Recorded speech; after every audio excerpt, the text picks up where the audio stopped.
In a magical kingdom, long time ago, far, far away, a princess bled to death. But the kingdom did not mourn her death, because they knew that the next day the princess would awake, and that in a month from now the princess would painfully, slowly bleed to death. And this cycle would repeat again and again and again.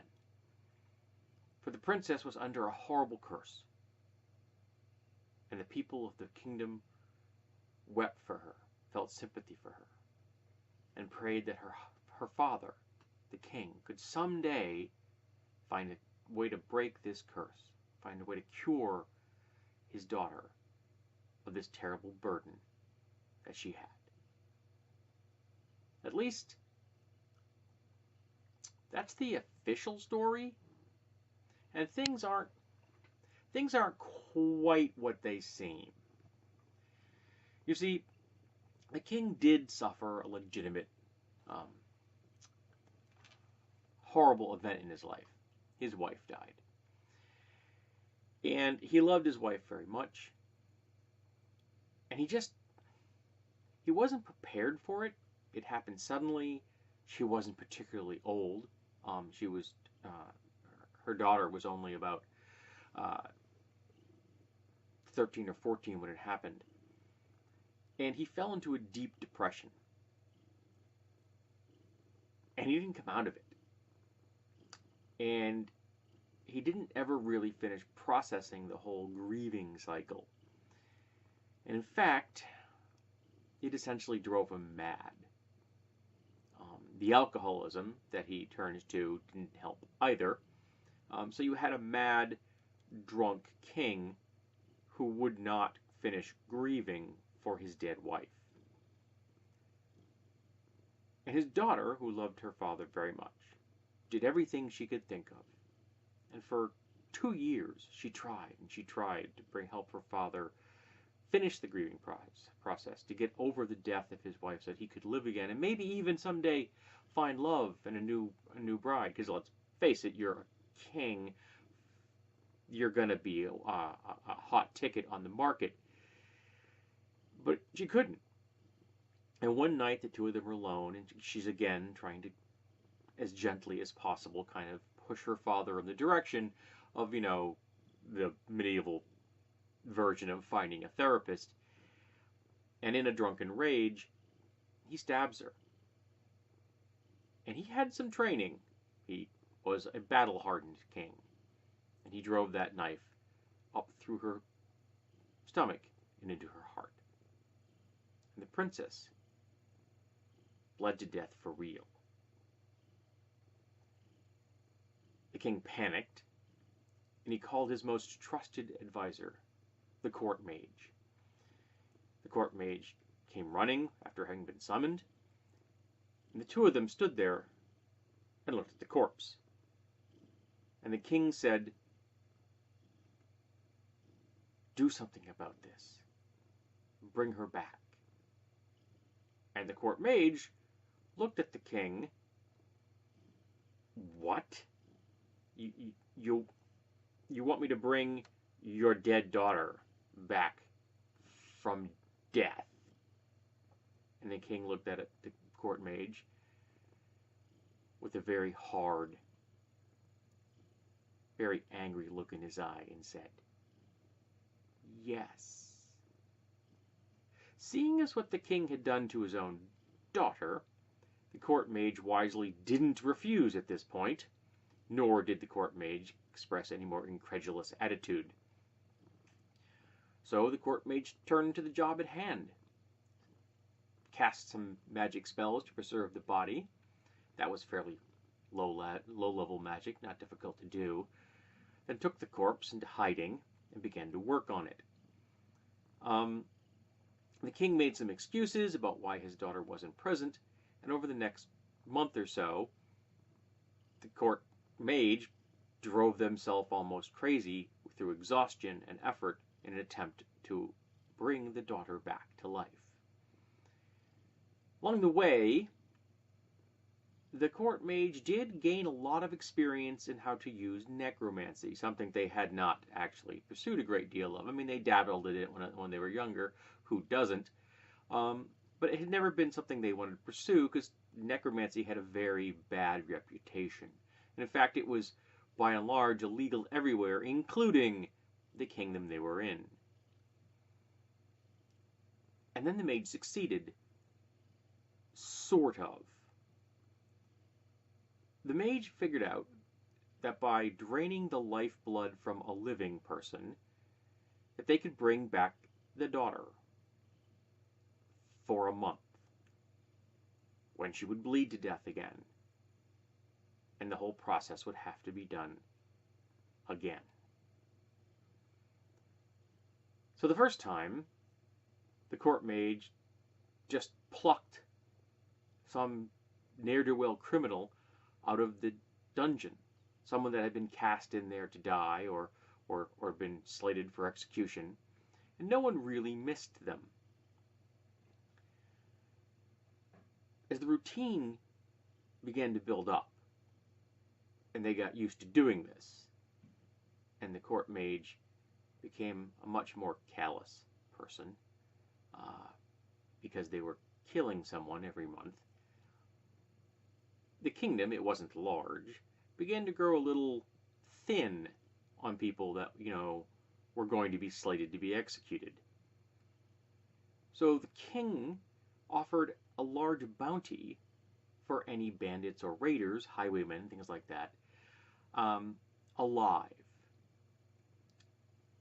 He also made public execution illegal, which rather upset the population because public executions are a real moneymaker and quite entertaining for the crowds.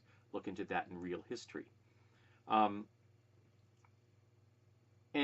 the rumor was that the kingdom actually had come up with a more horrible method of execution that couldn't be shared with the public, and it actually kind of put the fear of gods into those that ended up headed down that path.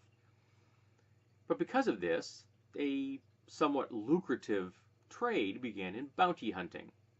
And some of the bounty hunters were a little less than scrupulous, and occasionally lone travelers or small groups of travelers would find themselves abducted as bandits and then sold into the dungeons so that they could then be cycled into the rejuvenation project that the king had for his dead daughter.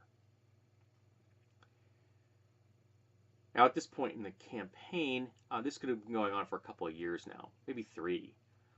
So they've month after month after month. And there's a number of ways that the player characters can have gotten into this. The fact that the princess dies every month is known. The fact that she comes back the next day through necromancy is not. It's just the curse says that she will wake up the next day alive, and then she will die again at the end of the month. And she really does die painfully and slowly. And in the process of bringing her back the first time, the mage, both to cover their own tracks and maybe out of a sense of mercy, erased her memory of that last day. So she has no memory of that last day at all. So she is completely innocent in this. She doesn't know that she was murdered. She thinks that she really is under a curse, and I guess she is. So the player characters could come in this because they want to break the curse. And of course, if you save a princess and break the curse, someone might get her hand in marriage, but you're also going to probably get maybe titles and some land, and a bunch of money. So this is all good. This is standard adventuring fare. The player characters could be unscrupulous bounty hunters, just there to nab some people and sell them to the court. They could be there looking for one of the bounty hunter's victims, someone that was traveling through the kingdom, not as a bandit, was grabbed by unscrupulous bounty hunters, and now they need to rescue them, which is going to be difficult. First of all, you're going to have to locate them. You're going to have to make sure they're actually in the system, and they have not yet been volunteered for the rejuvenation project. And the best you're going to be able to do initially is maybe get them bumped down the list. Getting them out of the prison and then out of the kingdom isn't going to be simple. To break this cycle, you could kill the mage, because without the mage, there is going to be no way for this to the process to continue. Be aware that the mage is going to have some undead servants because didn't get the princess coming back to life for real, even for a month, on the first try. So some undead servants kicking around. That also leads to the question, is the princess undead? Is she alive for that month? Or is she something in between? A second option would be to kill the princess, though you're going to have to make sure you destroy the body very thoroughly, because the mage is quite determined, both purely because that's the project they've been working on for years now, and they don't want the king to kill them. Of course, taking both of them out would be kind of a perfect wrap-up there. However, this is the only child of the king's, and there is no heir, and the king is still quite mad. So this could throw the kingdom into some chaos because there is no heir. There's also the fact that there's a very good chance that there are people in court who still are ignorant of what actually is going on. They don't know the king has killed his daughter, but they know something's going on. They know that the court mage is involved and the king's involved. So people are going to be using this to their advantage politically, and you could figure out who's trying to benefit from this the most. Maybe some of them are running bounty hunters. Maybe some of them are feeding information to them. That kind of thing. So there could be some politicking going on in the background. There could be people trying to bribe or get information out of the mage or on the mage. So maybe the player characters are being brought in because someone in the court has hired them to figure out what is the mage doing. So there's another angle if you'd like to use. But this cycle has to end because eventually they'll run out. And then they're going to have to start going after the people in the kingdom themselves, or adventurers that fail to live up to their end of the bargain. So this is not going to end well, particularly because what happens when the king dies and the princess is now the queen and the mage is still there bringing her back every month, but she doesn't age because she doesn't. So there's going to be numerous questions, what's going on? And something eventually may be leaked, and that people will then know that their queen is essentially some kind of vampire. That may not go over well. Now this is not something that would work well in a high fantasy kind of a game. It's not going to work in the standard D&D or Pathfinder kind of system because there's far too many magic spells and abilities that could just solve this problem like that. Now this is going to have to be low fantasy. So all the people out there who are OSR fans are going to be all salivating over this idea because there just isn't no real way for this to work at high magic. So I'm thinking more along the lines of the lower magic things, like for example you find in shoot, what's the movie I'm thinking of now? Stardust. That's the movie I'm trying to think of. That kind of a magic system, or Crawl, or Conan, that kind of thing.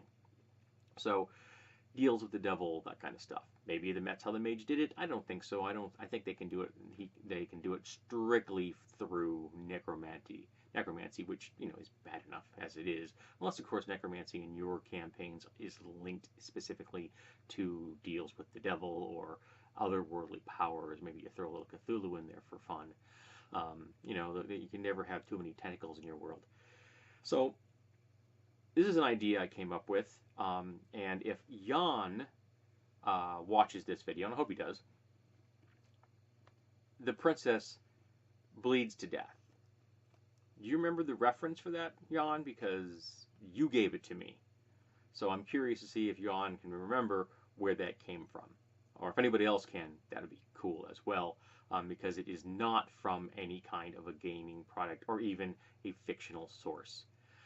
I like this idea. I like the idea of the princess being caught in this cycle, and someone's going to have to break the cycle somehow, for good or ill, to both save the kingdom long term and short term, to let her find some kind of peace either in life or in death. So let's talk about how you would use the story I have thrown at you, the princess that bled to death.